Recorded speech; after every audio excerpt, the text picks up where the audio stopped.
What up, brothers and sisters? Welcome to MTG Malone with me, MTG Malone. Thank you all so very freaking much tuning in. I hope you're having the most wonderful freaking day. Yes, there was no video yesterday, there might be no video tomorrow. This week is RC week. My brain capacities on how to get to Bologna and survive there and maybe make day 2. I may or may not have contacted a pro player that might help me. Who it will be, you will find out soon enough. Will they play for me? No. Will they help me build a deck? Yes. But before we get into all of the news today, which we have a lot of, we're still on our way to 44,444. If you would like more videos like this one, let me know. I'm very down for that. And I would like to know your opinion on that. So yeah, let's jump right into it. 2 news. 2 big news. But the one is the whole Marvel fiasco and what it will mean for Magic, because it's crazy. It's cuckoo bananas. It's just insane. Absolutely insane. And I have a lot of opinion about that, so let's talk about that soon. But we're also going to talk about the Commander situation, because while I was like getting the info for this, there was a new announcement by Gavin Verhey about Commander unbannings. Cards unbanned? Dockside is back? I don't know. We will find out. So yeah, let's talk about first about the whole situation. Let's get straight into it. Through the Omen Path, the Digital Universe Beyond update. Bruh. Long story short, every single set that there's a Universe Beyond, they will have to ask themselves, will it be available also for Arena and Magic Online? The world of copyright and copyright infringement and all of that is vast and crazy, and something that nobody of us that isn't already in it wants to even get into, because even if you're working for the same company doesn't mean that you will get the same copyright rights, and this is one of those cases. We had that before when the Warhammer set came out for Commander, and I think Doctor Who as well. Usually, like, they put everything on Arena, on Magic Online. Everything. Like, you have cards on there from Commander sets that are Commander exclusive. You can get them on Magic Online. You can play Commander on Magic Online. You can play, I think, every single format that is kind of sanctioned on Magic Online. Maybe even some unsanctioned. I don't know. I never got into Magic Online too much. I just didn't like it too much because it looks like a German tax Amt did it. Steueramt. Yes. So, nevertheless, on Arena, we had a lot of Universe Beyond sets. We got like used to it. We have Lord of the Rings. We have the Dungeons and Dragons. Do we have some? I think we have some other art styles as well. Like, I'm pretty certain. But those are the big ones. Those are the ones that are even important, you know? And we will get Final Fantasy. And we will get Avatar: The Last Airbender also on Magic Online and on Arena. Especially important for us here. You know what we will not get? Spider-Man. The, for me, big one, the one I was actually excited about the most, will not be on Arena. What will they do? Just skip the set? No. Friends, this is insane to me. They will just make the same set again with different cards. So instead of Spider-Man, we will have Jack Blobberg, the city traveler. I don't know. I just made that up. But that is what I expect. Or just like, you know, Shackle Schmeckleton, the octopus master. Is that really necessary? Yeah, well, yes, it is. Otherwise, they would just not be able to put those products on Arena or in digital form anyways. But it is so whack. Like, there is already versions of cards from Universes Within. I also want to talk about that, so let's go right here. It's just whack. Like, what is this card? Zeth the Arcane Blade Master. I'm not getting excited at all for this. This is just some random freaking card, just that apparently appeared like in some sets. You just had some cards in there. Now they're here. So, what are these cards? Well, I can tell you exactly what cards these are because the originals are very, very close to my heart, actually. They're in this box that I, for some random reason, have right in front of me. And let me see if I have all of them. Looks like I do have all of them. Yeah. What cards could these be? Who is Zethi? Who is Aisha or the Howling Abomination? It doesn't even have like a real name. Who is Marika the Brutal Gladiator? Well, let me tell you who Emart the Stormcleaver is. Freaking Guile the Sonic Soldier. There it is. This is... Camera, can you focus here, please? Camera. This is the card. This is the card. The same freaking card. When Emart the Stormcleaver enters the battlefield or attacks, put a charge count on it, remove it from it, blah, blah, blah, blah, blah, blah, blah. What do we have here? Who is this? Oh, Aisha, Sparks and Smoke, or is it Ken Masters? I don't know. Ooh, it's Dalsim, I almost forgot the name. Nope, it's Tadeus. It's Tadeus, the Juniper Ascendant. That is what it is. Ooh, Honda. Nope, it's Baldin. Baldin the Century Herdmaster. Because, yeah, that is one of those people we do care about. Blanca, the Howling Abomination. I mean, come on. Look at this. And look at this. Like, what even is this? We have the Gladiator right here. What is this one? Vikia Scorching Stalwart. And the last one that I don't have in here is Zeti, which is Chun-Li. I actually already built a Chun-Li deck. That is the only one that I built up until now. With the multi-kicker, because she has multiple kicking legs. Why am I showing you this? This is what we will get for Spider-Man. This is what we will get for Spider-Man. And some people will be very, very happy about it. And I totally agree. But I would only be agreeing if... And now here comes the problem for me. That wouldn't mean like we had a complete reskin of a whole set. So Paper Magic will be the reskin, or will this be the reskin? In any ways, we will have like 2 sets with different names and different artwork already now. Please explain to a person that there is a difference between Teferi Reveler of Time and Teferi Time Master. They're already like, isn't it kind of the same card? I'm confused. And now you have the exactly same card, but they have different names. So you go to your pre-release, try to be excited about it, get your Spider-Man cards, go to Arena and say, damn, that green goblin deck sure was cool as hell. I don't know why I said it with this accent, but that is how I imagine how exactly you watching this speaks. And then you go home and you want to build it on Arena. And now here comes the real problem for me personally. Yes, I'm making it all about me. First off, I love Marvel, okay, especially Spider-Man. I remember one of my first dreams that I remember vividly that will haunt me for the rest of my life in a positive way was me, like, you know, crawling off the floor around the ceiling with Spider-Man. So, yeah, Spider-Man was always very important to me.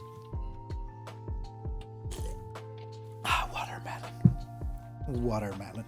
And now there will be an early access event that I was so hyped about. Playing Spider-Man on stream. And I will never be able to. I know it's still the next 2 sets. Like, we still have Final Fantasy. I don't want to, like, take the reign from Final Fantasy. But look at the discrepancies between paper and online. That's not good. That is not good for the game. People will not like it. Like, what are they going to do if there's, like, an Arena Championship? Will the cards have, like, the names? You know, sometimes cards that are reskins, like, have the name down here. Like, I think there's, like, this Garuda card, for example. And if you have, like, the, what's it called? The Godzilla version, it's something else. And then down here, there's a little thing called Garuda. Will we have that? If yes, okay. But which name will come first? They have to, like, pay double for it. And we're going to pay for it. That is what it's going to be. We already pay premium. The collector's booster boxes are going for so much money. For so much freaking money. It's actually insane. Let me see if I can, like, show you real quick. Because, like, why does anybody want to pay so much for Magic cards? I will never understand. Like, for me, it was so hard not to buy boxes in the last few months. But I thought, I spent so much money on Magic cards, and in the end, if I build a deck, I'm still missing most of the cards. I'm still missing most of the cards. So yeah, we already pay so much freaking money. We already pay so much. 350 euro? 300 freaking 50 euro for 12 packs? bro, like, Jesus Christ. This is the next set coming out. It costs 140 less. 140. That is more than half less. That is almost half less. That is crazy. Absolutely gobsmacking crazy to me. It's insane. A normal booster, like here, 30 bucks more. Like 109 is a lot. They already like shrinkflationed it. Final Fantasy the same. Like we pay for these products, you know? We pay more for them. They make a lot more of it, and that is fine. I get that. But now you steal it from Arena from us? We don't even get it on Arena in my birthday month? Really? Really? That's crazy to me. That is crazy that they could not get the license. And once more, it's a huge discrepancy between paper and Arena will just make it bad. It will just make it bad. People will disassociate with the game even more. The immersion is completely killed. Like, Jesus, that is just not freaking good. And once more, it's going to be so hard for content creators. Like, what the freaking heck? I almost cursed out of like, what? How are we supposed to build excitement for a set that doesn't exist? People will not get the news everywhere. Like, not everybody will know about this. You know, there were people that were voting for something they didn't even know what it meant. Because they just didn't bother to watch the news. Nobody can blame them. You're not forced to watch the news. If you do it, good for you, but you're not forced to do it. So yeah, some people will just not know about this, and they will be going online and they're like, okay, well, no Spider-Man content, I'm not clicking. I will be clicking the Spider-Man once, and then it's Marvel Rivals or whatever. And yeah, I think it's just stupid. But that's all I have to say about this. For me, it's a huge no-no. It's absolutely crazy that they couldn't do it. They would disassociate the gamers even more. Like, everybody that is online will be like, eh. Or they will be super excited. But I think that the people that are like, you know, excited about Spider-Man, they will be mad about this. Me. I'm mad about this. But let's see what Garvin still here has to say. Let's pop this one a little bit out. It's way too wide in. Commander news on MTG Malone. Yes, it's important to me. I actually we'll see. Commander is important. So we have the bracket system now. The bracket system got updated. That is all I have to say about this. They added game changers. They're still reviewing this. The bracket system act like if you're not really into Commander. Before we had like tiers from 1 to 10, and you were like, oh, my deck is a 7, and everybody was, yeah, mine too. Everybody was just a 7. That was just the Wild Wild West back then. Now we have game changers and cards that you should not put in your deck if you're in a certain bracket, making it easier for people to find a table that they were like their deck is welcome at. As stupid as it sounds. But yeah, let's say that there's certain cards that you just don't put into your bracket 1 deck to make it like almost a pre-con, you know? Like, you have different brackets. It's like, you have no land destruction, you know? No 2-card infinite combos and maybe some tutors. Later on, there's like no restrictions. And then you have CDH, which is even less restrictions, like, you know, moral-wise, or whatever, if you want to call it that. So that is like what is up, you know? And then we have these game changers, and this is what I want to talk about here right now first. They added more cards to the game changers, because we had those game changers. Those were the game changers. They're like Cyclonic Rift, Vorinclex, Voice of Hunger, Grand Arbiter Augustine, you know, all of the cards that I would play actually. Smothering Tithe, you know? And it was like, yeah, okay, you can have some game changers, like 3, you know? That is fine. And now I have seen that some of my decks are just straight up tier 4. Like, I have like in 1 deck already. Like, let me see. Smothering Tithe, Cyclonic Rift, Force of Will, that is already 3. Tessa's Oracle 4. Yeah, I'm out. I'm already tier 4. I'm already optimized in my Zedru deck. And it's not even that good, you know? Like, the game changers alone, like, that is, like, not going to change too much. But there's still some people had, like, some concerns, and they were like, ah, we want more. We want more. And so they added some game changers now. Teferi's Protection, it's a given. Like, it's a good, insanely good card. Humility. Crazy idea. Narset. There's... Now my deck is CDH. What can I say? Intuition. Very, very important. Consecrate. I swear to God, like, I just built the game changer, the deck. Like, every second card that I look at this is in my freaking Zedru deck. Okay, Necropotence, Orcish Bowmaster, Notion Thief, also Deflecting Squad, also in my Zedru deck. Gamble, not. Worldly Tutor, also obviously not. Seedborn Muse. Seedborn Muse is a big one. That is a game changer indeed. Natural Order are also crazy. Fuchin, if you want to go over all these cards, you can find it on the list. Of course, going over why these cards are changed, but what is important to me also right now, unbannings. They actually unbanned cards that have been on the ban list for a very, very long time. The Gifts Ungiven is okay, yeah. It's okay, it's a very powerful card, but Commander got a little more powerful, so a turn 4 tutor is just not that good anymore. Sway of the Stars, this is one of these cards. Each player shuffles his hand on library, everything into their library, draw 7 cards, life totals become 7, you have no more permanents. I mean, you can of course like flicker your whole board, like, you know, have your mana floating and then play this. You can. You should. And that is kind of the reason, you know, but a 10 mana way, that is the thing. Like, it's 10 mana. If somebody gets this out on turn 3, it's your own fault. You know what I mean? Braids. Just everybody sacrifices something at the beginning of the upkeep. This was a brutal card back then, but the new Braids is way more brutal. Like, way more brutal. This is the big one. Coalition Victory. It's a 8 mana sorcery that costs all colors. That says you win the game if you control a land of each basic land type and a creature of each color. So it's pretty easy. You play the ley line that makes all lands into all land types and all, you know, but you still have to get to 8 mana. And you still have to, like, get this card out, you know? It's so easily counterable. Like, if you're in a pot that plays this card, it will be counterable. So that is what I think about it. So, a lot of people were like, unban the Coalition Victory. Do it. Unban it.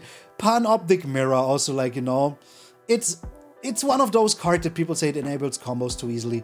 Other cards will not be banned.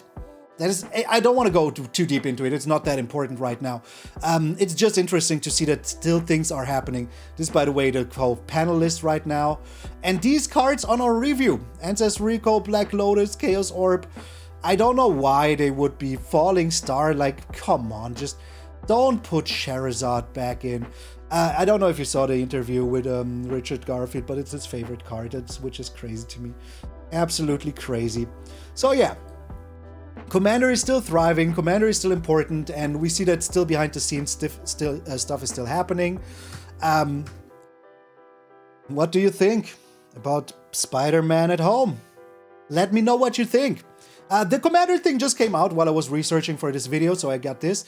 There will be another video coming out where I'm like this. I don't know what this week will bring, so stay tuned. Join the Discord for more news. Do whatever you want to do to stay in touch. Twitter, you know, Instagram. I will be posting. I will be leaving in 2 days. So the 24th I will be gone. And I will be posting regularly in the Discord, I think, and on Instagram, Twitter. If you want to know how my tournament goes, you better go to Twitter and Instagram. I think that I will be talking there. I have a very good list that I'm very proud of. I will be going to trading now, so I will be concentrating on trading. I'm taking this very seriously. I don't know if I will be streaming my trading tomorrow, but just so you know, short little update. So thank you all so very freaking much. Weird video, I know, but I had to talk about it. I want to know your thoughts. I want to bring you some news. I want to do this more often if there is something interesting to talk about. I also have some themes that I want to talk about that are general Magic and have nothing to do with news that I would like to share with you. I don't think they deserve a gameplay video where I just talk about it. I think those are themes that I want to talk about in focus on that. So yeah, let me know what you think about this. It's something that once more I would like to do more, maybe once or twice a week at least. To have like a talk video, because I think it's very nice to share my thoughts and see what you have to think about it. That is like why I do it. Like, it's my way to communicate with the masses out there and have them let me know what they think. Otherwise, I will never know. If you don't, comment down below, leave a like and share the video with a friend. And remember, my friend, that if you wake it up tomorrow morning and see a beautiful, beautiful face of yours in the mirror, then all of you are pretty freaking sweet. I'm MtgA Malone, and I will see you all tomorrow.